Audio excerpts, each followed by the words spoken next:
দক্ষিণ ত্রিপুরার গাদ্দাল এলাকার পূর্ণজয় রিয়াংপাড়ায় দীর্ঘদিন ধরে পানীয় জল, শৌচাগার, রাস্তা ও বিদ্যালয়ের পরিকাঠামো নিয়ে দুর্ভোগের অভিযোগ উঠেছে।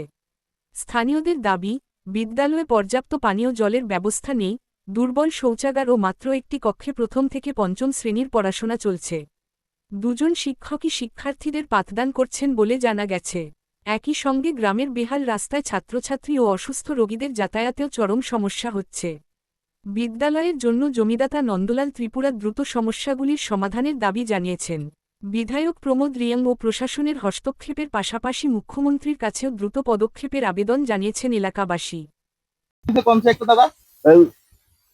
স্কুলে জল নাই, লেট্রিন ঘর নাই, আচ্ছা ওই ফলাফল কিরমে খাইব ফলাফল খাইব এর লগে আমি আনতে পারবো?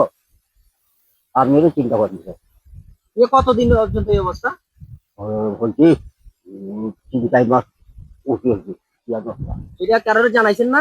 জানারে আছে, হ্যাঁ 2বার আছে। প্রথম বানাইছে বলে ওয়ার দিকে আর দুবার যাবো বলে 30 বছর আগে আমি দান করছি কিটা স্কুল লাগে। এই জায়গাটা আপনি দান করছেন? হ্যাঁ হ্যাঁ হ্যাঁ, জায়গা দূর দিছে তারা। আর এখানের মধ্যে কি কি সমস্যা আছে, মানে কি কি সমস্যা আর বর্তমানে এখন? সমস্যা এটা এরই আর জল নাই, লেট্রিন নাই, ওই কাছলা এলে করার কাছলা করবো ফলাফল। আচ্ছা, কতজন মাস্টার আছে এখানে? 2 জন। 2 জন মাস্টার আছে। আগে রাস্তাঘাট ভালো আছে নি?